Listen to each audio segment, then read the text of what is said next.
الرحمن الرحيم.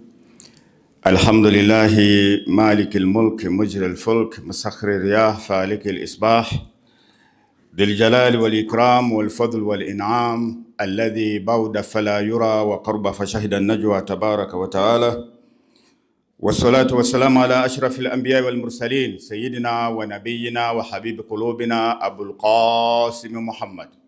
اللهم صل على محمد. يقول الله سبحانه وتعالى في محكم كتابه بعد أعوذ بالله من الشيطان الرجيم بسم الله الرحمن الرحيم. إنا أعطيناك الكوثر فصل لربك وانحر إن شانئك هو الأبتر. صدق الله العلي العظيم. اللهم صل على محمد. اللهم صل على محمد وآل محمد. يا فاطمة الزهراء يا بنت محمد، يا قرة عين الرسول، يا سيدتنا ومولاتنا، إنا توجهنا واستشفعنا وتوسلنا بك إلى الله وقدمناك بين يدي حاجاتنا يا وجيهة عند الله، اشفعي لنا عند الله يا وجيهة عند الله، اشفعي لنا عند الله يا وجيهة عند الله، اشفعي لنا عند Allah. Naona watu nyuso zao kama ziko na huzuni. Tunasherehekea mazazi ya Fatima Zahra binti yake Rasuli, ambaye ni kiongozi wa wanawake wa peponi na ambaye siri iliyomo ndani ya Fatima Zahra mpaka wakati huu tunaitafuta kupitia dua. Mwenyezi Mungu tu kwa baraka yake atutekelezee au tutimizie malengo yetu kupitia hiyo siri ya Fatima Zahra salamu alayha. Ile sura nimesoma ni sura ambayo ni fupi ndani ya Qur'an. Ukitaka kuswali, wale ambao wanaswali haraka haraka, unajua wanaswali haraka haraka, wao wanaenda kazi ama arudi kwenye televisheni aangalie kipindi chake au aingie kwenye TikTok, inabidi kama unaswali umaliza haraka, soma inna a'tainaka al-kauthar wasalli li rabbika wanhar inna shani'aka huwal abtar. Allahu akbar, sami Allahu liman hamida, utakuwa umemaliza. Hii sura inaonekana ni fupi na ni ndogo, lakini imebeba maana kubwa. Wale ambao wamesoma tarehe na sera ya Mtume Muhammad sallallahu alayhi wa alihi wasallam, Allahumma salli ala Muhammad wa ali Muhammad, watapata kwamba katika maisha ya Mtume Muhammad sallallahu alayhi wa alihi wasallam aliwahi kupata watoto wa kiume na binti ambaye ni Fatima Zahra peke yake. Wengine watasema kuna Rukaya, Zainab na Kulthum. Kuna bahthi na kuna msomi kwa jina Said Jafar Murtada al-Amili ameandika kitabu Banati Rasulillah, kiko kwenye mtandao, mwenye anaweza kukitafuta anaweza pata mafundisho hapa. Ameeleza vizuri kinaga ubaga kwamba Zainab, Rukaya, Kulthum walikuwa ni watoto wa dada yake Bibi Khadija salamu alayha, na wala si watoto wa Bibi Khadija. Kwa hivyo Waarabu walipomuona Mtume Muhammad sallallahu alayhi wa alihi wasallam hana mtoto wa kiume, waliozaliwa watoto wa kiume wote waliaga dunia. akawa amebaki tu na binti peke yake. Waarabu walikuwa wanamcheka Rasulullah sallallahu alaihi wa alihi wasallam kwamba amekatikiwa na nini? Amekatikiwa na kizazi, hana continuation ya lineage yake. Kwa hivyo wanaona tu akimaliza ujumbe wake atafanya nini? Ataondoka na wao watarudi kwa habari zao za ushirikina na kuendelea biashara ambayo walikuwa wanaifanya ya haramu. So Mwenyezi Mungu Subhanahu wa Ta'ala kupatia riwaya za Ahlul Bait alayhimus salam wanasema Mtume sallallahu alayhi wa alihi wasallam alipoenda Isra na Miraj. Isra na Miraj. Isra maana yake nini? Wanasema ni safari baina ya wapi? Ya Maka na Masjid al-Aqsa. Alafu Miraj ni baina ya Masjid al-Aqsa na kule mbinguni. Mbinguni watu wanasema ni huko juu, lakini wanasema mbinguni ni mahali fulani, high place, it's a rank place. Okay. So Mtume alipokuwa katika hiyo safari, katika pita zake na Jibril, aliweza kuingia peponi na akapata tunda akala. Aliporudi kutoka Isra na Miraj, Mwenyezi Mungu alimjalia kupata mtoto wa kike, naye ni Fatima az-Zahra binti Muhammad sallallahu alayhi wa alihi wasallam. Allahumma salli ala Muhammad wa ali Muhammad. Labda tunatafuta baadhi ya siri za Fatima az-Zahra kuwa unique katika wanawake wote wa dunia. Mwenyezi Mungu amesema inna atainaka al-kauthar. Kauthar wanasema wafasiri wengine wanasema kwamba ni mto ulioko ndani ya pepo katika janna. Kuna mto wa maji au maziwa au asali nyeupe unaitwa Kauthar. Na Kauthar nyingine wanasema ni khairi nyingi kwa Mtume Muhammad sallallahu alaihi wa alihi wasallam. Allahumma salli. Mtume Muhammad, tumekupa khairi nyingi sana sana sana kuliko watu wote waliotangulia katika hii dunia.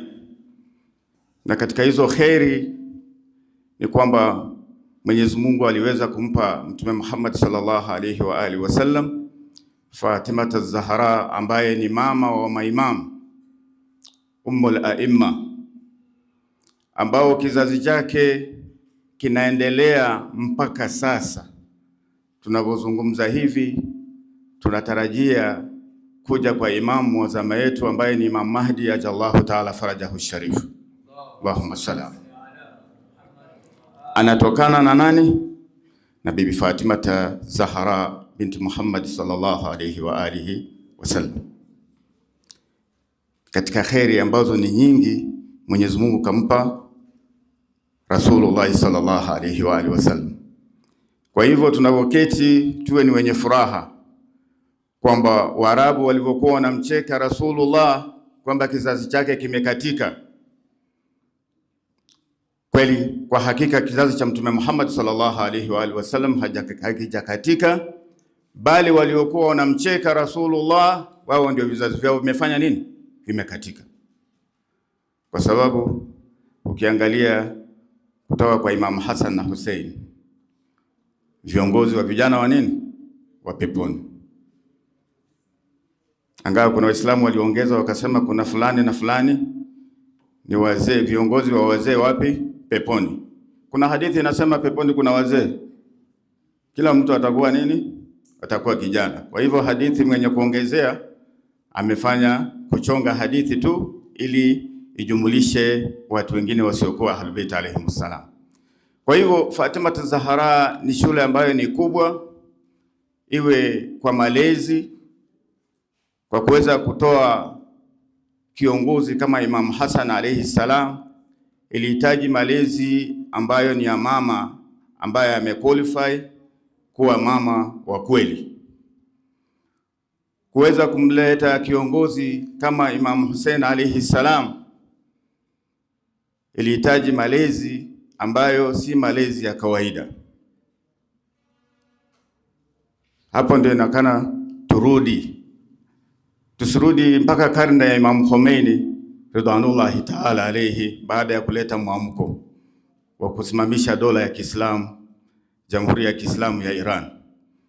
Itabidi turudi mpaka ile karne aliyoishi Fatima az-Zahra salamullah alaiha, kama kina mama na kina baba, ili tuweze kuleta viongozi na vijana ambao watasimama na imamu wetu, imamu zamani, Imam Mahdi ajallahu ta'ala farajahu sharif. Allahumma salli ala Muhammad wa ali Muhammad. Kwa hivyo Al-Kauthar, unaposoma hiyo sura ikukumbushe katika baadhi ya majina anayoitwa Fatima az-Zahra Al-Kauthar. Wangapi wanaita watoto wao Kauthar hapo? Kuna Waislamu wameanza kuita watoto wao majina ya Kizungu. Kuna wale wanaita Nancy, wengine wanaita sijui kuna Nancy. Njoki ni jina la ketu la hapa ya kawaida, lina maana yake, lakini wameanza kukopi majina ambayo ni ya Kizungu. Chantel sijui nani, majina kama hayo, mama sijui nani. Dada yetu Muislamu mzuri tu utapata, ama ndugu yetu Muislamu tu mzuri anaamua kupea mtoto wake jina kama hilo. Ndio kweli, kupeana jina ni haki ya baba, wampe mtoto wao jina zuri, lakini tuwape watoto wetu majina ya Ahlul Bait alayhimus salam, majina kama Kauthar ambayo ni kheri nyingi. Tujitenge na majina kama Tabu. Unaita mtoto wako Tabu, hiyo ni shida, umemletea mtoto takuwa na tabu tu mpaka mwisho. Unamuita mtoto jina lingine ambalo hata halina maana mzuri. Kwa hivyo tujaribu sana jizatiti tuwe tunapatia watoto wetu majina mazuri kama Batul, Kauthar, Haura, Muhadditha, Siddiqa, katika majina ya Fatima az-Zahra salamullahi alaiha.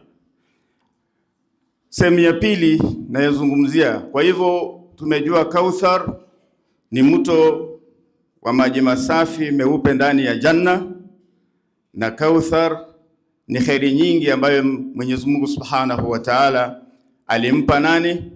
Rasulullah sallallahu alayhi wa alihi wasallam, ambaye ni bibi Fatima az-Zahra salamullahi alaiha. Kwa hivyo Waarabu walikuwa hamcheki Mtume Muhammad sallallahu alayhi wa alihi wasallam kwamba hana mto peponi. Walikuwa wanamcheka Rasulullah kwa sababu hana mtoto wa kuweza kumrithi. Naye Mwenyezi Mungu Subhanahu wa Ta'ala alipompa Fatima az-Zahra kwa bwana Mtume Muhammad sallallahu alayhi wa alihi wasallam, akawa amewajibu akiwaambia, mwenye kudhania kwamba kizazi cha Mtume sallallahu alayhi wa alihi wasallam kimekatika, ni yeye ndio kizazi chake kimefanya nini? Kimekatika. Na kheri nyingi ni Fatima az-Zahra salamullahi alaiha. Kuna kisa kingine niliwahi kusimulia Waislamu kwa kuhusu Fatima az-Zahra, mkimtafuta ndani ya Qur'ani yumo katika aya nyingi sana zinazungumzia baraka na dauru aliyocheza Fatima az-Zahra katika Uislamu. Ya kwanza, kuna aya mnasikia inaitwa Ayatul Mubahila. Wakati manaswara wanajirani walikuja Madina, wakitaja kwamba, wakidai kwamba wao dini yao ya Ukristo ndio iko katika kweli. Lakini tunasikitika Waislamu pia siku hizi wanaenda, nasikia Muislamu ameenda panda basi ama train, anaenda Mombasa kwa pasta fulani, sitaki kumtaja jina, anaenda kuombewa. Kumbia huyo jamaa naona kweli, akikuombea mambo yako yanaenda sawa. Hiyo ndio Waislamu wamefanya nini? Wamefika hiyo hali. Wengine ukimuuliza what are you doing, ambia this double protection. Double protection gani? Na umeambiwa Uislamu, inna dina inda Allahi al-Islam. Dini mbele ya Mwenyezi Mungu ya hakika ni nini? Ni Uislamu. Mwenyezi Mungu kisha anakuambia faman ibtaga ghaira islam dinan falan yukbala minhu. Mwenye kuchukua njia dini isiyokuwa ya Uislamu, basi mbele ya Mwenyezi Mungu Subhanahu wa Ta'ala hata takabaliwa, amali yake itakuwa imeenda bure. Kwa hivyo tujitahadhari. So amali nyingine ambayo Fatima Zahra salamullah alaiha alishiriki ni kuonesha kwamba Uislamu ni dini ya haki, na aliwakilisha katika ile mnasema gender balance. Sasa hizo wanasema kuna gender balance, Waislamu hawajafanya gender balance. Rasulullah sallallahu alaihi wa alihi wasallam, Mwenyezi Mungu akimuita kwenda kwa huo mkutano wa kulaaniana na Wakristo na jirani, katika miongoni walio participate, one of the items that could make that mission possible was the attendance of Fatima Zahra salamullah alaiha. Wa nisaana wa nisaakum. It's in Ali Imran. Our women and your women. Rasulullah had so many women. Mtume alikuwa na wanawake wengi, but he never took none of them. There were so many neighbors who are women. Sahabas had a lot of women, but Rasulullah sallallahu alaihi wa alihi wasallam alimchukua nani? Bibi Fatima Zahra salamullah alaiha, kando na watu wengine. Ameparticipate kutetea Uislamu na kuwakilisha haki. Ya tatu namaliza nayo, taninuia radhi dakika hii nimalize. Ya tatu namaliza nayo, mara nyingi tunakumbwa na maradhi katika familia zetu. Kuna maradhi ambayo yanaweza kupona, unatibiwa na daktari, hayaponi, na zile sio kwamba maradhi itakuua. Tunajifunza kutoka kwa Fatima Zahra salamullah alaiha kwa nyumba yake. Wanaeleza wenye kufasiri Qur'an na wanatarehe kwamba kuna siku Imam Hassan na Imam Hussein alayhi salam wamekuwa wagonjwa. Kuna jamaa akiwa, mimi mbona na swali nafunga na ninakuwa mgonjwa, labda Mwenyezi Mungu anipendi. La, maimamu wetu walikuwa wanakuwa wagonjwa. Kwa maimamu wetu wamepitia misukosuko mingi, wameingizwa wengine jela bila ya makosa yoyote, tu kwa dhuluma. Kwa hivyo unapopata mtihani, ni wewe ufanya nini? Usubiri na uongee na Mwenyezi Mungu Subhanahu wa Ta'ala. Hii ya tatu, Fatima Zahra, Imam Hassan na Hussein wamekuwa wagonjwa, wakaweka nadhiri kwa Mwenyezi Mungu Subhanahu wa Ta'ala kwamba Hassan na Hussein ikiwa watapona, ewe Mwenyezi Mungu Subhanahu wa Ta'ala, tunakuahidi tutafunga siku 3 mfululizo. Sio kwamba unafunga leo, ingine next week, ingine next month. Yani leo, kesho na kesho kutwa. Na Mwenyezi Mungu Subhanahu wa Ta'ala kupitia hiyo nadhir, Imam Hassan na Imam Hussein alayhi salam walifanya nini? Walipona. Ikawa ni Imam Hassan, Imam Hussein, Imam Ali alayhi salam, Bibi Fatima Zahra salamullah alaiha kutekeleza nadhiri ambayo walikuwa wameweka. Lazima wafanye nini? Waitekeleze. Ikawa wamefunga siku ya kwanza, wametengeneza futari, chakula kidogo cha kufuturu. Unajua si ukisema Ramadhani imefika, unataka chapati, siji wali wa nazi, kuna wali mwingine wa sukari, kuna samaki wa kupaka, kuna vitumbua, mbaazi. Ati sasa hiyo ndio umefanya nini? Usipofuturu na hiyo chakula, wewe hujafunga, umekesha tu njaa. Alafu unapakia sawa sawa, unajaribu uonje kila kitu, ndio ufanya nini? Ndio usikie kwamba umefika mahali pake sawa sawa. Ahlul Bait alayhimus salam, pamoja na baraka ambazo wako nazo, wana uwezo ya Mwenyezi Mungu Subhanahu wa Ta'ala kuwaletea chakula, waombe Mwenyezi Mungu awateremshie chakula. Lakini walioka mikate ambayo inatoshana na idadi ya nyumba ya family. Kuna maulama wanasema kuweka chakula nyingi kwa store kwa nyumba ni makruh. Mbaya, inakupelekea moyo wao kuwa mgumu, au unajifanya unajiona kwamba umejitosheleza. Ahlul Bait alayhimus salam waliyo siku tu Bibi Fatima Zahra amechaga ile ngano. Yeye ni Sayyidatu Nisa'il Alamin. Ameweka ngano kwenye jiwe, amesaga mpaka mikono yake inasikia uchungu kweli. Lakini Mikate ile walipokuwa wanataka kufuturu tu hivi, pap, jamaa ameikuja. Mwenyezi Mungu anamuelezea wayutimuna taama ala hubbihi miskinan. Wa kwanza kuja ni maskini. Anasema maskini ni mwenye hana chakula cha siku. Na unapoamka asubuhi hujui breakfast, lunch wala supper. Hujui utatoka wapi, utapata wapi chochote. Maskini. Wayutimuna taama ala hubbihi miskinan. Basi amekuja maskini. Ile chakula yote walikuwa wamepika, wamefanya nini? Wakapeana. Wakanywa maji, wakalala. Kuna jamaa hapa anasema, si angelificha ingine mikate ingine. Kuna watu wanaficha chakula, si ndio? Ukienda kama wanapika ugali ukapiga hodi, wanazima stofu. Ama ugali wanatoa wanaweka huko. Ndio nani tena anakuja wakati wa chakula saa hii? Watu wengine sijui wanatafuta nini wakati mbona ametime tu tunasonga na anaingia. Hiyo unajinyima baraka.